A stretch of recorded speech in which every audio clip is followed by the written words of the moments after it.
Seguimos en este gobierno de la mañana, la Z101, jueves 15 de abril, año 2021, el tiempo de Felipe Romero Sánchez. Gracias, señor director. Buenos días, compañeros. Nuevamente, un abrazo, don Álvaro. Miren, la República Dominicana ha pasado por una serie y un proceso importantísimo de reforma, sobre todo en lo que tiene que ver el sistema de justicia criminal en la República Dominicana. Y ese proceso que aún está pendiente, lo que es la reforma del Código Penal de la República Dominicana, un código que data del siglo XIX, a mediados del siglo XIX. Sin embargo, nosotros hemos tenido importantes cambios en lo que significa el Código de Procedimiento Criminal.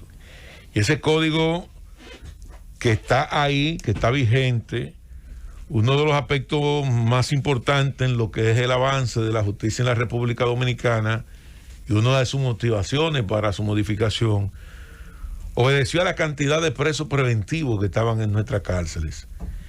A raíz de la modificación del código, yo recuerdo que se hablaba de que el 65% de los presos nuestros eran presos preventivos, y esos presos estaban, incluso muchos de ellos hasta de manera ilegal, sin un proceso judicial abierto, solamente porque a una patrulla de la policía hacía un sometimiento a la justicia, y en función de ese sometimiento de la justicia se impuso lo que le llaman la cultura del tránquenlo, y no mediaba obviamente la intervención de un ministerio público que avalara las pruebas.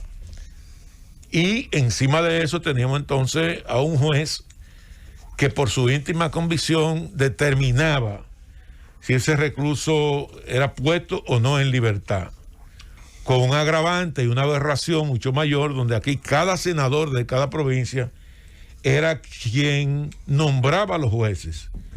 Y como cada senador era quien nombraba a sus jueces en cada provincia, la libertad de un individuo no dependía ni siquiera del juez, sino del senador o del jefe político de la provincia. Y esos niveles de impunidad provocó muchos altos niveles de indignación en la sociedad dominicana, hasta que se presionó y se logró por lo menos una modificación sustancial entre lo que es este sistema de justicia. Eso llegó hasta la Suprema Corte de Justicia. Y habían, para tú llegar a la Suprema tenía que apoyarte un político, y se sabía hasta públicamente quién apoyó a quién. Claro, no, y lo peor de todo es que aquí habían oficinas de abogados que eran las que tenían el control judicial en la República Dominicana. Aquí habían 3 oficinas de abogados que, si el caso suyo no iba a una de esas 3 oficinas de abogados, usted era un hombre muerto. Logramos avanzar y hemos avanzado, y yo creo que estamos caminando.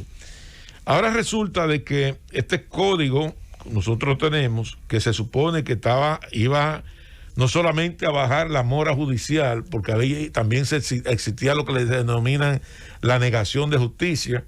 Una persona por un delito menor que tal vez podía tener una pena correccional mínima de 3 meses de prisión o 6 meses, duraba 3, 4 y 5 años en la Victoria preso, porque le daba la gana a cualquiera.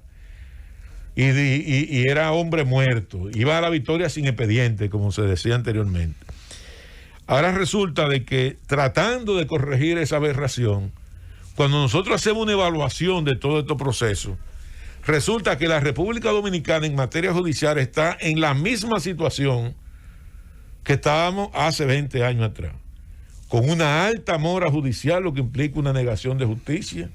Y hoy tenemos nosotros cerca que el 70% de nuestros presos son presos preventivos. El 70% de los presos nuestros son presos preventivos, porque continúa lo que es la política del tránquenlo. Y cuando nosotros, por ejemplo, observamos las declaraciones que da la magistrada Miriam Germán, una mujer que está comprometida por su historia con el fortalecimiento de un Estado de Derecho, es para nosotros quedar entonces pasmados. ¿Qué dice doña Miriam Germán sobre el tema? Dice: yo no soy partidaria de las prisiones preventivas ordenadas alegremente, pero en ese problema de la cantidad de presos preventivos envueltos en casos a los que mejor lo ameriten, hay una responsabilidad compartida, pues el Ministerio Público solicita la medida de coerción que entiende pertinente, y la responsabilidad de otorgar o negar la prisión preventiva es del juez conforme a la ley. Unas declaraciones totalmente contradictorias. Entonces, Yo diría que hasta incoherentes, porque fíjate, ella está diciendo primero que no cree, es decir, que no está de acuerdo Sí. en que se estén dando alegremente prisión preventiva, pero sucede que es el Ministerio Público quien pide. Entonces, cuando ella dice que cuando el Ministerio Público entiende, solicita la medida que entiende pertinente, entonces lo que está diciendo es que el Ministerio Público entiende que la medida pertinente es la prisión preventiva. Porque si usted revisa todos los expedientes, los casos, los que son trascienden a la opinión pública y los que no, en la mayoría el Ministerio Público lo que pide es prisión preventiva. Ahora, en lo que ella sí tiene razón es cuando dice que es una responsabilidad compartida, y ahí yo estoy totalmente de acuerdo con ella, porque el juez, que es el juzgador, el presidente de la audiencia y quien tiene que emitir un fallo, no está obligado a dar prisión preventiva porque el Ministerio Público se la pida. yo estoy de acuerdo contigo en eso, y por eso en el comentario inicial de tu primer comentario analizábamos el tema, y ahora lo vamos a hacer con mayor nivel de profundidad. ¿Qué ocurre con esto? Es que también el Ministerio Público está actuando como estaba la policía anteriormente. El Ministerio Público está convencido de que Felipe Romero cometió un delito. Probablemente no tiene la prueba para procesar a Felipe Romero, porque carece de prueba, no tiene el expertise, no tiene las evidencias, pero el fiscal dice que sí, que soy yo. Entonces, ¿qué hace? Sustituyen a los jueces por este tipo de decisión y van a los tribunales. Entonces te solicitan a ti una medida de prisión preventiva, en la mayoría de los casos excesiva, te solicitan 1 año de prisión preventiva, y en ese año de prisión preventiva prácticamente, que al final de los casos, en la generalidad de los casos, nunca se presentan la prueba, al final termina el juez entonces descargando al imputado por falta de prueba del Ministerio Público. Ahora, ya yo tomé 1 año de prisión, porque un Ministerio Público sin presentar una pruebas acusatorias en mi contra, me llevó a mí a prisión. ¿Y qué es lo más aberrante de todo esto? No, Felipe, pero ahí permíteme hacer una aclaración ahí. Realmente no fue el Ministerio Público quien lo llevó a prisión. Quien lo llevó a prisión fue el juez. Es el juez, porque el juez es el que falla. Es que, aunque el Ministerio Público le pida 1 año, el juez le puede dar 1 mes, le puede dar 2 meses. es que lo más aberrante de todo esto es lo siguiente, y por eso voy. Es el nivel de presión a que el Ministerio Público está sometiendo a los jueces. Entonces, cuando tú tienes un Ministerio Público de que públicamente acusa a un juez porque en un momento determinado, en función de los criterios técnicos y judiciales que el juez entiende que no amerita una prisión preventiva, el Ministerio Público, ¿qué hace el Ministerio Público? El Ministerio Público no responde con argumentos jurídicos, responde con argumentos descalificativos frente a ese juez. Entonces comienza a estigmatizar el juez y a decir que algo huele mal en Dinamarca, que los jueces, y comienza entonces un proceso de descalificación del sistema de y también justicia. es quien inicia la mediatización. Ahí voy, ¿no? Porque lo peor es todo eso. Por eso te digo que lo más aberrante de todo esto es la exposición del Ministerio Público frente al sistema de justicia de la República Dominicana, cuando la solicitud que somete el Ministerio Público no le es favorable en base a una decisión de un juez. Entonces, ¿qué puede hacer el juez? Y yo te decía ahorita, imagínate tú que esa jueza, en el caso Faña, hubiese dicho, no, este hombre tiene arraigo, y ese hombre se va para su casa, porque por demás es una instancia pública y no hay una acusación directa de una víctima. ¿Qué hubiese sido de ese juez? Sin embargo, Faña duró 1 mes preso por una sanción más que penal, por una sanción de carácter moral y por una presión mediática. Y cuando tú analizas, y yo le digo a los estudiantes de derecho, que se lean el dispositivo de la sentencia del juez Vargas para que vean lo que es un verdadero populismo judicial en la República Dominicana. El juez Valga es la mejor expresión del populismo judicial en la República Dominicana. Entonces, ¿de qué estamos hablando?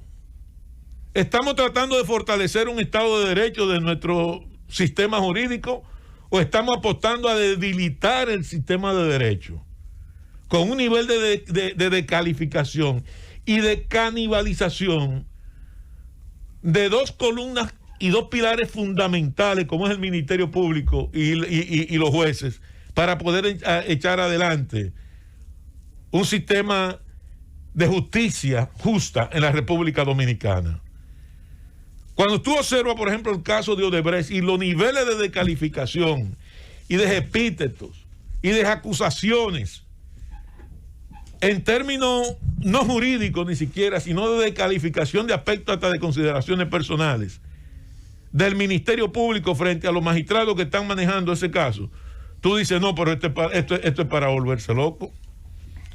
Y encima de toda esta situación que nosotros estamos viviendo, de mora judicial, de una gran cantidad de presos preventivos que hay, de un Ministerio Público hostil frente al sistema de justicia porque entiende que tiene la verdad absoluta, porque el Ministerio Público aquí en la República Dominicana entiende que tiene la verdad absoluta y que una acusación es una sentencia y que como una acusación, una sentencia, cualquier individuo que vaya ante un juez no se van a valorar los aspectos positivos de la prueba, sino los argumentos y las consideraciones del Ministerio Público. Entonces, si un juez de repente falla, el juez se vendió. Y si de repente un juez falla porque el Ministerio Público no tiene los suficientes elementos en un proceso judicial, el juez se vendió. O si el Ministerio Público solicita una medida de coerción de 1 año para una persona que tiene suficientes arraigos, inmediatamente dice, algo huele mal en Dinamarca o el juez está siendo sobornado. Y encima de eso, nosotros entonces estamos en la antesala de una crisis institucional en el sistema de justicia, porque desde el propio Ministerio Público, con sectores que están vinculados al Ministerio Público, hay una campaña bestial en contra del presidente de la Suprema Corte de Justicia. Y una campaña que se entiende que es en contra del presidente y no se entiende que es una campaña directa en contra del sistema de justicia de la República Dominicana. Yo pienso... En la medida en que se debilita la justicia en la República Dominicana, en esa misma medida, ese tipo de acciones vinculadas directamente, como lo que hace el Ministerio Público, en esa misma medida, se acrecenta más la violación al Estado de Derecho. Y yo lo que creo que aquí nosotros lo que tenemos que apostar es a el fortalecimiento de las instituciones, al respeto de la ley y a garantizar y a fortalecer cada día más un verdadero Estado de Derecho donde los ciudadanos, cuando vayan ante un juez, se sientan que el juez no está actuando en función de presiones ni de narrativa mediática que lo puedan encumbrar en un momento determinado a un posicionamiento, o en función de una presión que haga el Ministerio Público para poder lograr una medida de coerción que al final van a continuar abarrotando nuestras cárceles del país. ¡Vámonos, Cundo!